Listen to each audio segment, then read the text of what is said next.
A foreign agent steps inside a bustling consulate, expecting sanctuary. Instead, he faces Mossad operatives posing behind fake flags, forged documents, and a story so convincing even veterans fell for it. Israel, blocked from entire regions, built embassies that existed only on paper and in the minds of their enemies, turning diplomatic illusions into lethal traps. How did these phantom embassies change the rules of international espionage? And who risked everything behind their locked doors? Inside the world of intelligence, geography shapes everything.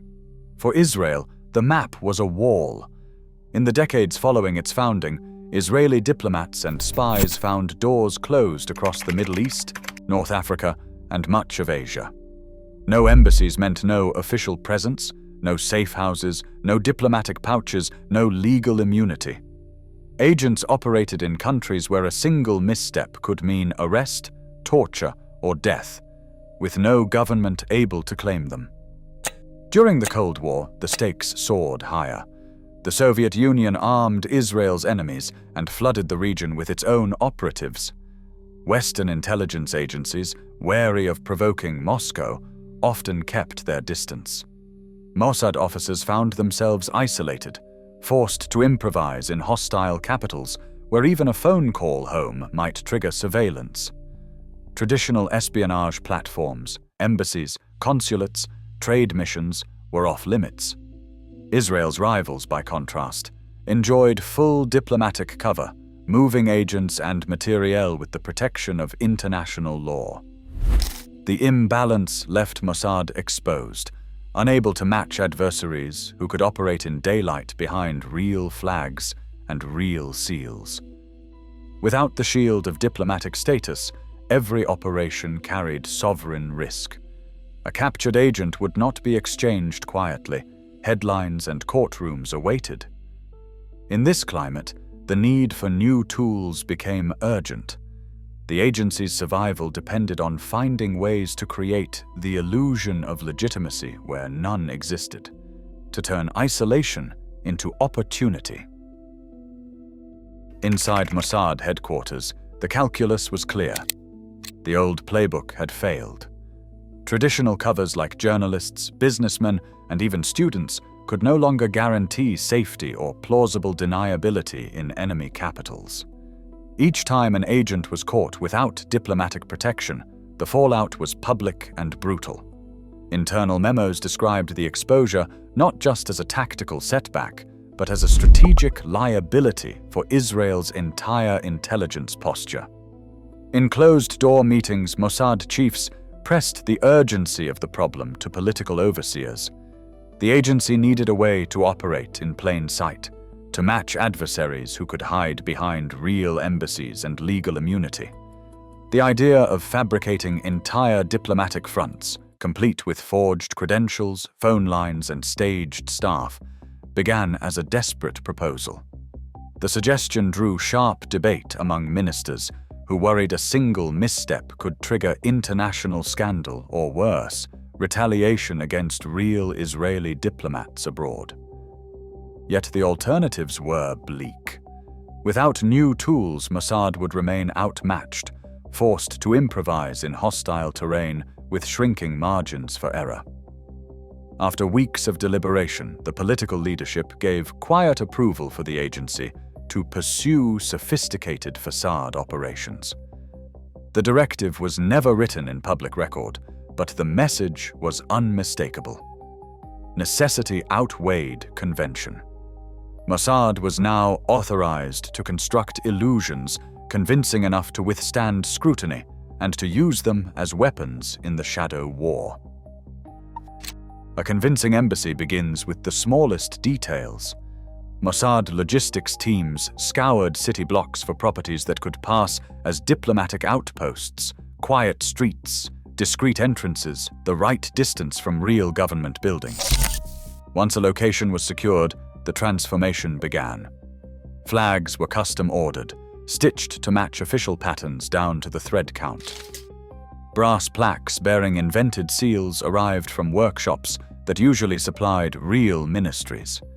Even the paper stock for letterhead came from the same mills used by foreign governments, complete with watermarks and raised embossing.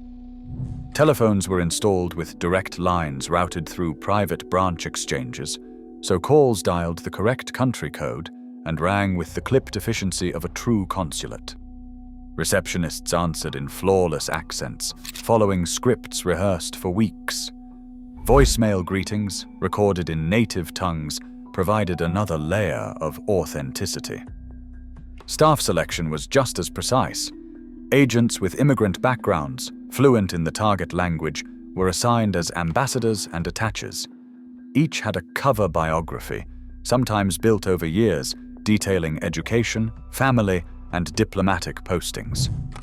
Viktor Ostrovsky, a former Mossad officer, described the craft specialists, or psionim, who could mimic the rituals of any nation, from the way an ambassador adjusted his tie to the order of ceremonial greetings.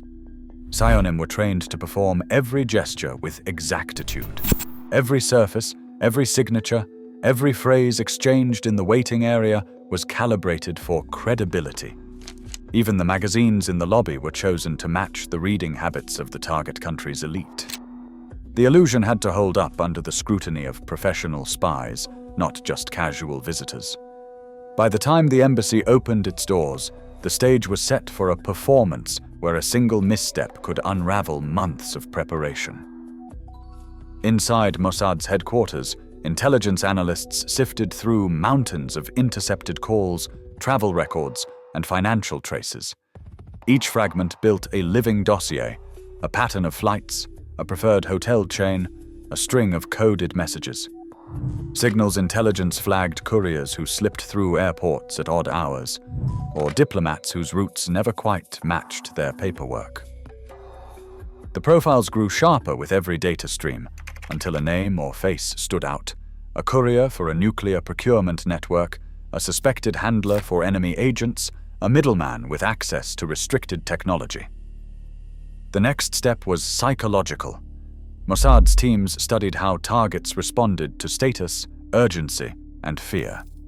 Some were drawn by the promise of diplomatic immunity, others by the lure of a crisis only official channels could resolve. Invitations arrived on embossed stationery, with language carefully matched to foreign ministry protocols, sometimes invoking a fictitious emergency, sometimes offering a confidential meeting to resolve a sensitive matter. The phone numbers worked. The receptionist answered in the right accent. Details checked out under scrutiny. Analysts timed the approach for maximum effect. If a target's travel pattern suggested a layover in Vienna, the invitation would reference a meeting there. Never too soon, never too late. The pretext might be a routine visa renewal, a sudden summons to discuss sanctions, or a warning of a fabricated threat against the target's own network. Every element was calibrated to trigger voluntary entry, to make the embassy door feel like the safest way forward. By the time the target arrived, the stage had been set by weeks of invisible preparation. The final step across the threshold felt entirely their own. In reality, it was the end point of a process designed to leave nothing to chance. The instant a target crossed the threshold, the embassy's atmosphere snapped from calm to controlled chaos. Security cells sealed entrances, locking down every exit with silent precision.